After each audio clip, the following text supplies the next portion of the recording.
సర్వాధికారియు నిరంతర స్తోత్రార్హుడు యేసుక్రీస్తు ప్రభువారి ప్రశస్త నామంలో ఉదయకాలపు వర్తమానాల కొరకు ఎదురు చూస్తున్న మీ అందరికీ ఇమాన్యుయల్ మినిస్ట్రీస్ తరపున మా శుభాభివందనాలు తెలియచేస్తూ ఉన్నాను.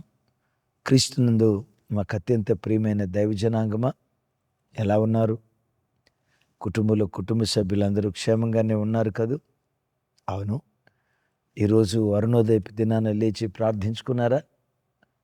కనీసం 2-3 అధ్యాయులైన దేవుని వాక్యాన్ని ధ్యానించారా? అవును. గడిచిన రాత్రి కుటుంబ ప్రార్థన జరిగిందా? ఒకసారి సమాధానం చెప్పండి. కుటుంబ ప్రార్థన జరిగిందా? ప్రియ దైవజనమా, ప్రతి రాత్రి మన ఇంట్లో మన కంఠధ్వని కుటుంబ ప్రార్థనలు వినబడాలి. మనం ప్రభు సన్నిధికి చేరిన ఆ దినమే కుటుంబ ప్రార్థనలో మన కంఠం మోగబోవాలి. కానీ అరుణోదయ ప్రార్థనలో మన ఇంట్లో మన కంఠధ్వని నిశ్శబ్దమైపోవాలి. కానీ ఓపిక ఉన్నంత వరకే కాదు, ఊపిరి ఉన్నంత వరకు ప్రతి దినం అరుణోదయం కంఠధ్వని దేవుని సన్నిధిలో వినిపిస్తూ జీవన తొలి సంధ్య దేవునితో ఆరంభించుదాం, జీవన మలి సంధ్య దేవునితో ముగించుదాం. క్రమం తప్పకుండా ప్రార్థన చేసుకుంటారు కదూ, మంచిది. ఈరోజు బుధవారం కదా, సాయంత్రం 7 గంటలకి బైబిల్ స్టడీ, అపోస్తులైన పౌలు వారి సువార్త దండయాత్ర చివరి పాఠాలు. అలాగే రేపటి నుండి 26, 27 తారీఖుల్లో ఎల్లారెడ్డిలో మీటింగ్స్ ఉన్నాయి. ప్రభు చిత్తమైతే నేను ఆ స్థలానికి వస్తాను. మరి ప్రాముఖ్యంగా 28వ తారీఖు మాసాంతర కూటం శనివారం రాత్రి, ఒకవేళ మీకు అవకాశం ఉంటే శనివారం రాత్రి మాసాంతర కూటానికి రండి. ఆదివారపు ఆరాధన 1వ తారీఖు చూసుకొని దేవుని సన్నిధిలో గడిపి మీరు సంతోషంగా తిరిగి వెళ్ళొచ్చు. మంచిది. ఈ దినం ఓ ప్రాముఖ్యమైన అంశం మీతో పంచుకోవాలని ఆశపడుతూ ఉన్నాను. ఈ వ్యక్తి దేవుని చేత ఆశీర్వదించబడిన వాడా కాదా? ఇతడు ఆత్మీయుడా కాదా అని ఒక వ్యక్తి ఆత్మీయతను కొలిచే కొలమానికి ఏది? మిమ్మల్ని ఒక ప్రశ్న అడుగుతా. ఒక వ్యక్తి యొక్క ఆత్మీయతను కొలిచే కొలమానిక?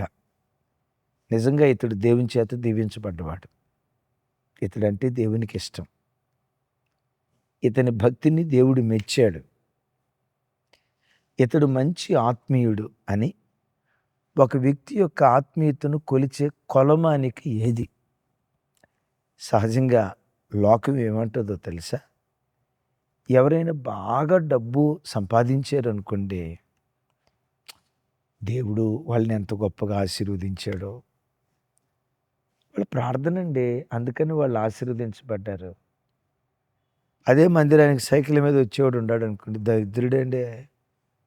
దరిద్రుడండే, ఆడికో ప్రార్థన లేదండి, ఆడంటే దేవునికి ఇష్టం లేదండి, అందుకని దేవుడు వాడిని దీవించలేదండి అని ఒక వ్యక్తి యొక్క ఆత్మీయతను శరీర సంబంధమైన, భౌతిక సంబంధమైన డబ్బుతో, ఆశీర్వాదంతో, అంతస్తుతో లోకం కొలుస్తుంది. నేను మిమ్మల్ని అడుగుతా, దీన్ని మీరు అంగీకరిస్తారా? ఒక అతను సైకిల్ మీద మందిరానికి వస్తున్నాడు. సైకిల్ కూడా గతి లేదు, కాలినడక మీద వస్తున్నాడు. ఇంకొక అతను రోల్స్ రాయల్ కార్, 3 కోట్ల ఖరీదైన కారు వేసుకొని మందిరానికి వచ్చాడు. వీళ్ళిద్దరిలో ఎవరు ఆత్మీయులు అని అంటాం? ఆత్మీయతను కొలిచే కొలమానిక సైకిలు కాదు, కారు కాదు. ఒక వ్యక్తి తాను కలిగి ఉన్న భౌతిక సంబంధమైన స్థితిగతులు ఇతడు ఆత్మీయుడు అని చెప్పాము అంటే అంతకు మించిన భ్రష్టత్వం క్రైస్తవ జీవితంలో మరొకటి ఏదీ లేదు. ఈనాటి క్రైస్తవ్యం ఎలా అయిపోయిందంటే, రోగంతో బ్రతకటం ఒక శాపం అనని, పేదరికంతో బ్రతకటం ఒక శాపం అనని, దేవుడు వాడిని శపించాడు కాబట్టే పేదోడైపోయాడు, దేవుడు వాడిని శపించాడు కాబట్టే వాడు రోగగ్రస్తుడైపోయాడు, దేవుని ఆశీర్వాదాన్ని పొందినోడు పేదోడిగా ఉండడు. దేవుని ఆశీర్వాదాన్ని పొందినవాడు రోగిష్ఠుడిగా ఉండడు. రోగిష్ఠుడిగా ఉండటం అంటేనే దేవుడికి వాడంటే ఇష్టం లేదు అని కొంతమంది బోధిస్తారు. అయితే రోగంతో మనం బ్రతకాలి అని నేను అనను. ప్రభు కనికరిస్తే ఆరోగ్యంతో బ్రతుకుతాం. పేదరికంలో బ్రతకమని నేను అనను. ప్రభు కనికరిస్తే ఆర్థికంగా ధనవంతులుగా మనం బ్రతుకుదాం. కానీ అనారోగ్యంతో బ్రతకటం శాపం. ఆడు దేవుని చేత ఆశీర్వదించబడలేదు అని అనటం పొరపాటు. పరిశుద్ధ గ్రంథమైన బైబిల్లో అపోస్తులుడైన పౌలు వారు ఉన్నారే, పౌలు వారు ఎవరి తల మీద చేయి పెట్టినా ఇట్టే రోగులు స్వస్థపడేవాళ్ళంట. చివరికి ఆయన నడుముకున్న రుమాలు పట్టుకుంటే చాలు రోగులు ఇట్లాగే స్వస్థపడేవాళ్ళంట. అంత గొప్ప స్వస్థతావరం కలిగినోడు కదా. తన శరీరంలో ఉన్న అనారోగ్యం కొరకు మారు ప్రార్థించాడట. 3 సార్లు ప్రార్థన చేస్తే ఆ దేవుడు అన్నాడట, నా కృప నీకు చాలు. ఎందుకయ్యా? ఇప్పుడు సర్దిపుచ్చుకుంటున్నాడు పౌలు గారు.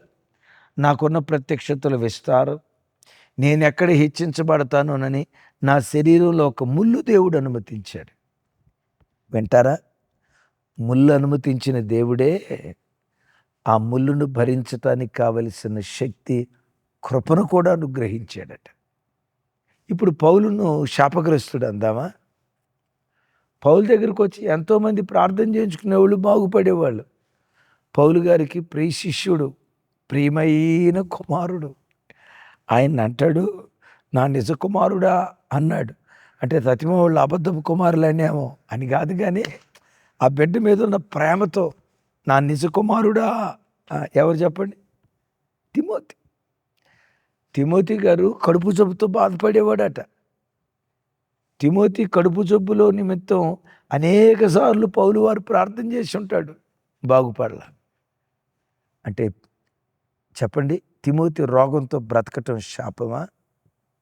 తల్లి, చెల్లి, వీళ్ళు నేను చూసి, నీ శరీరంలో ఉన్న రోగాన్ని చూసి వెకిలిగా మాట్లాడుతున్నారా? దానికి ఎందుకు ఆ రోగం వచ్చిందో తెలుసా? వాడికి ఎందుకు ఆ రోగం వచ్చిందో తెలుసా? నోరు పారేసుకొని మనుషుల మాటలు, నా వైపు చూడు, మనుషుల మాటలే తోటాలుగా మారి నీ గుండెలను గాయపరుస్తున్నాయి కదూ, ఏడుస్తున్నావు కదా. దేవా, నేను ఏ పాపం చేసినా నాకు ఈ రోగం వచ్చింది అని అనుకుంటున్నావు కదా. పాపం చేసిన వాడికే రోగం వస్తుంది అని బైబిల్లో ఎక్కడ రాసి ఉంది? పేదలాజరు ఉన్నాడే, శరీరం అంతా కురుపులు కురుపులు కురుపులు కురుపులు, కుక్కలొచ్చి నాకాయట. నేనంట, కుక్కలొచ్చి నాకుతూ ఉంటే దేవుడు ఏం చేశాడు అని అందాం ఒక మాట. కానీ విషయం ఏంటో తెలుసా? ఆ దేవుడు ఏం చేశాడో తెలుసా? ఆ కురుపులతో బాధపడి శరీరంతో ఉన్న కుక్కలొచ్చి నాకుతున్న తన దేవుణ్ణి ఆరాధించి ఆరాధికుడిగా బ్రతికాడు. ఇది ఎంత గొప్ప కృప! సమృద్ధి అయిన ఆరోగ్యంతో ఉండి, చక్కటి దేహదారుఢ్యం కలిగి, దేవా నాకు ఇచ్చిన ఆరోగ్యం కొరకై స్తోత్రం అని స్తుతించడం గొప్ప. అరిపాదం నుంచి నడినెత్తి వరకు అనారోగ్యాన్ని పెట్టుకొని, అనారోగ్యంలో కూడా ఆనందంగా దేవుని స్తుతించడం గొప్ప. ఈ రెండిట్లో ఏది గొప్ప కింద కామెంట్ బాక్స్లో రాయండి. ఆరోగ్యంగా ఉండటం మంచిదే, ఆరోగ్యంలో దేవుని స్తుతించడం మంచిదే. నేనంట, అనారోగ్యంలో కూడా స్తుతించటం మరి మరి మరి మంచిది. అనారోగ్యంతో బాధపడుతున్నావా తమ్ముడా? అనారోగ్యంతో బాధపడుతున్నావా చెల్లి? తెలియని రుగ్మత నీ శరీరాన్ని కమ్ముకుందా? దేవుడు స్వస్థపరుస్తాడు, సంపూర్ణ ఆరోగ్యం ఇస్తాడు. కొంతకాలం ఒకవేళ అనారోగ్యంతో దేవుడు నిన్ను పడక మీద ఉంచిన, ఒకవేళ అనారోగ్యానికి దేవుడు నిన్ను అప్పగించిన, మన మూలపితరుడు లాజరు ఉన్నాడే, లాజరును జ్ఞాపకం చేసుకొని ప్రభుని స్తుతిస్తూ సాగిపో. ఇప్పుడు చెప్పండి, అనారోగ్యంతో ఉన్నవాడు శాపగ్రస్తుడు అందామా? ఆరోగ్యకరమైన స్థితిలో ఉండి కూడా దేవుని స్తుతించకుండా లోకాన్ని జుర్రుకునేవాడు శాపగ్రస్తుడు అందామా? రెండోవాడు శాపగ్రస్తుడు. మరి ఎవరు ఆశీర్వదించబడిన వారు? ఆరోగ్యంతో ఉన్న అనారోగ్యంతో ఉన్న ప్రభుని ఆరాధించే ఆరాధికులుగా బ్రతుకుతూ ఉంటే వారిని మించిన దీవెనకరమైన వ్యక్తి, దేవుని దయ పొందిన వ్యక్తి ఇంకెవరున్నారు? విన్నారా? పేదరికం ఏ ఒక్క నాటికి అది శాపం కాదు. కొందరిని పేదలుగా దేవుడు అనుమతించాడు, కొందరిని ధనవంతులుగా దేవుడు ఉంచాడు. అలాగని ఈయన ధనవంతుడయ్యాడని, ఈయన భక్తి ఏదో గొప్పది కాబట్టి దేవుడు ధనవంతుడిగా చేశాడు, వాడు పేదోడిగా ఉన్నాడు కాబట్టి వాడు భక్తి లేనాడు అని అంటాం దేవుని వాక్యం ఒప్పుకోదు. ఇందాక ఒక ఆయన గురించి చెప్పాం కదా, ఏ లాజరు అనండి, చెప్పండి ఒకసారి, ఏ లాజరు? ఆయనకి డిగ్రీ ఇచ్చింది బైబిల్. బైబిల్ ఇచ్చిందో లేదో తర్వాత బైబిల్ బోధకులందరూ ఆయనకి డిగ్రీ ఇచ్చారు, పేద లాజరు అని. ఆ చిన్నతనంలో మేము ఆర్సీఎం అని చెప్తా కదా చాలాసార్లు, ఆర్సీఎం హై స్కూల్లో చదువుకున్నాను. ఆ రోజుల్లో లామ్ జయరాజ్ గారైనా ఏదో మొత్తానికి వారి పేరు. పేద లాజరు నాటకం వేసేవాడు అంటే అబ్బబ్బబ్బబ్బా పండించి వదిలిపెట్టేవాడు. అయ్యా ఆకలి, అమ్మా ఆకలి, ఇప్పటికీ అది చెప్తా ఉంటే నా చెవుల దగ్గర మారుమోగుతూ ఉంది. మరి వారు ఉన్నారో లేదో తెలియదు. జయరాజ్ గారు, లామ్ జయరాజ్ గారు ఏదో మొత్తానికి ఆర్సీఎంలో ఆయన మహా ఫేమస్. అప్పుడు ఆ కురుపులతో, ఆ కురుపులు ఉన్న శరీరంతో అసలు ఏమంటారు, యోబు నాటకం రక్తి కట్టించేటట్టు నటించేవాడు. విన్నారు కదా, విన్నారు కదా. అయితే గమనించండి, పేద లాజరు ఉన్నాడే, పేద లాజరు ఉన్నాడే, ఆయనకి బైబిల్ ఇచ్చిన డిగ్రీ ఏంటంటే పేద లాజరు. ఆయన పేద లాజరు నాటకాలు కూడా వేసేవాడు. యోబుది పేద లాజరుది. విన్నారా? ఆయనకి బైబిల్ బోధకులు ఇచ్చిన డిగ్రీ పేద లాజరు. ఆ పేద లాజరు ఏ ఇంట్లో ఆ పేద లాజరు ఎవరి బల్ల మీద పడిన రొట్టె ముక్కలు తింటున్నాడు ఆయన ధనవంతుడు. ఇప్పుడు లోకాన్ని అడుగుదాం, వీళ్ళిద్దరిలో దేవుని చేత దీవించబడిన వాళ్ళు ఎవరు? వీళ్ళిద్దరిలో ఆత్మీయులు ఎవరు? వీళ్ళిద్దరిలో ఆత్మీయంగా ఎదిగిన వాళ్ళు ఎవరు అని అంటే టకమని లోకం ఏం చెప్పిందో తెలుసా? వాడు డబ్బులో బాగా ఎదిగాడు కాబట్టి, వాడు డబ్బులో ఎదిగాడంటే ఆత్మీయతలో ఎదిగాడు కాబట్టి డబ్బులో ఎదిగాడు. వీడెందుకు పేదోడుగా ఉన్నాడు? వీడు డబ్బులో ఎందుకు ఎదగల?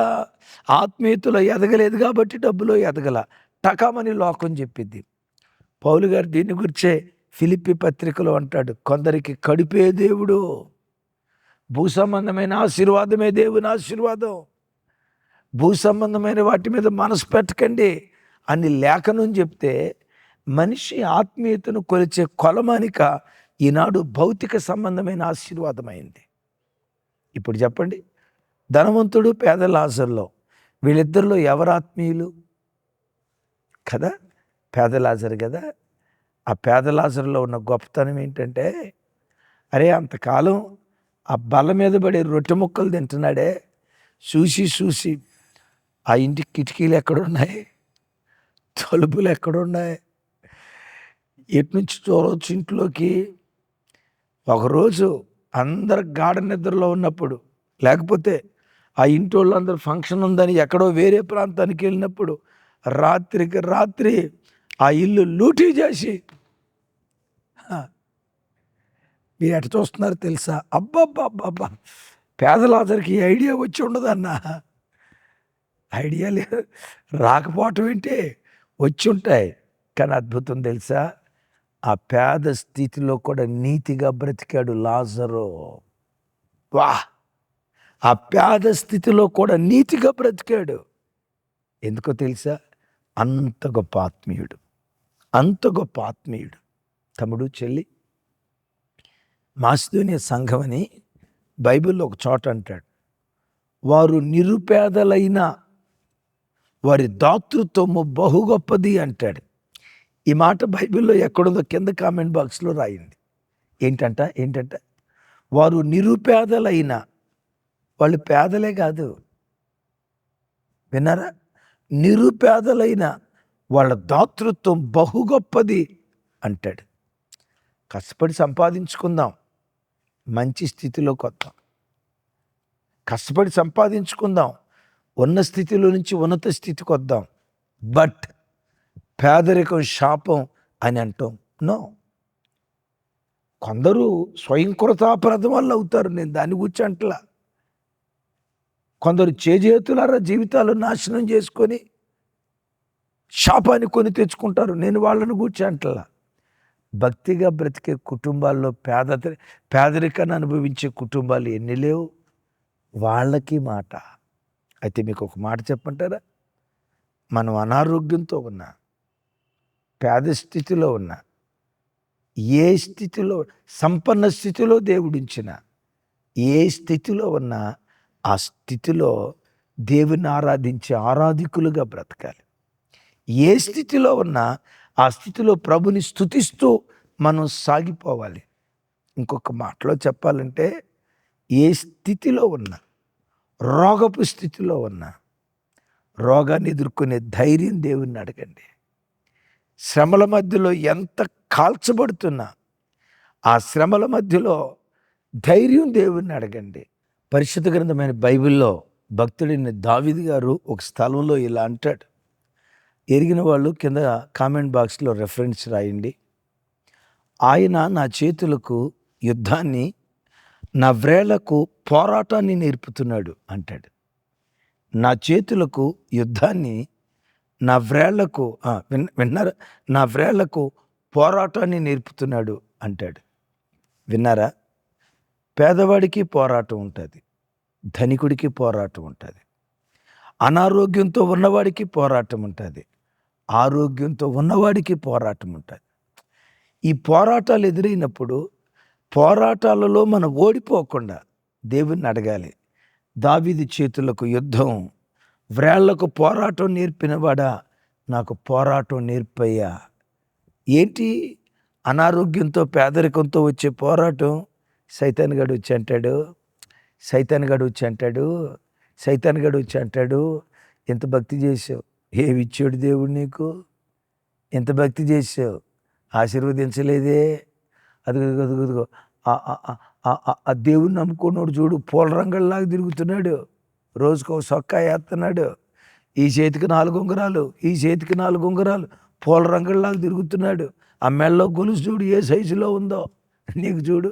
ఎప్పుడు చూసినా దేపరి ముఖంతో, రాత్రి ఇంట్లో సరిగ్గా వంట కూడా చేసుకోలేకపోయావు, పిల్లలకు కడుపు నిండా భోజనం పెట్టలేకపోయావు. ఎప్పుడైనా పిల్లలకు కడుపు నిండా భోజనం పెట్టావా?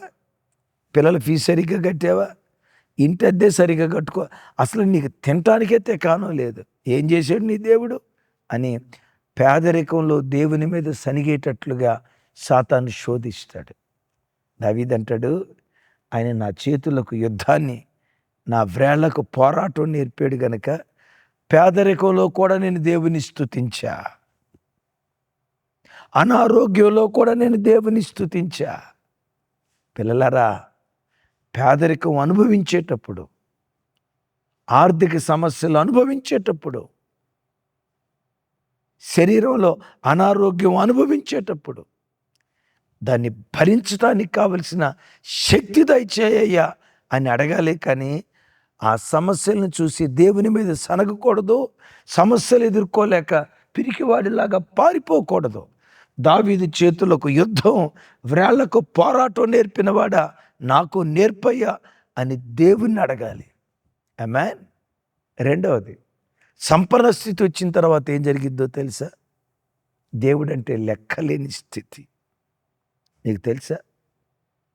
ఎగమందు ధనవంతులైన వారు గర్విష్ఠులు కాక అని బైబిల్లో ఒక స్థలంలో రాసి ఉంది. అంటే గర్వం అందరికీ ఉంటుంది, అందరికీ వస్తుంది.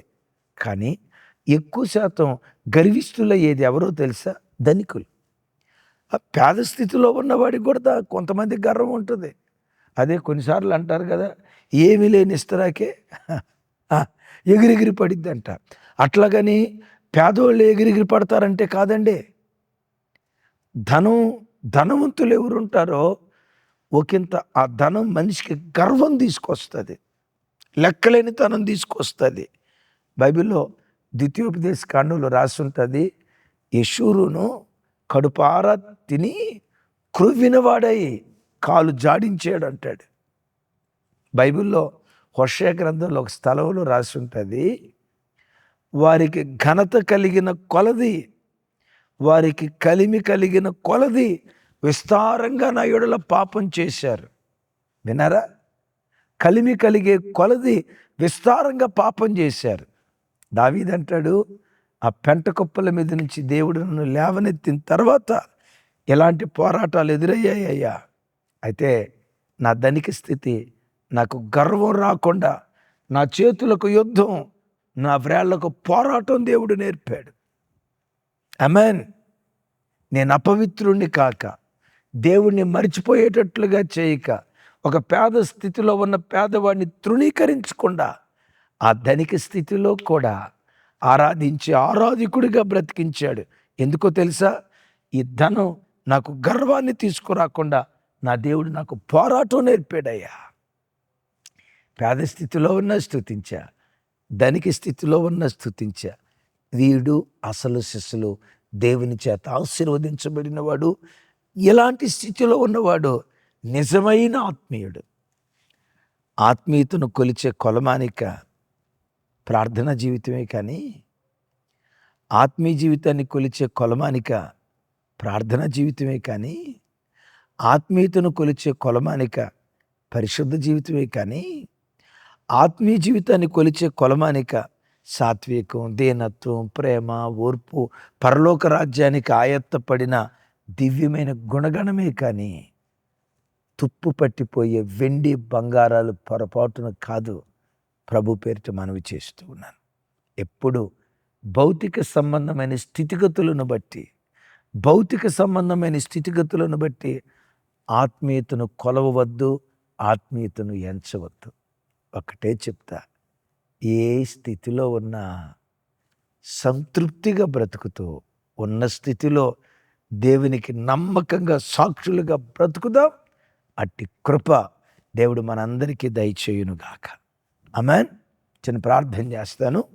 తండ్రి, మీకు స్తోత్రం.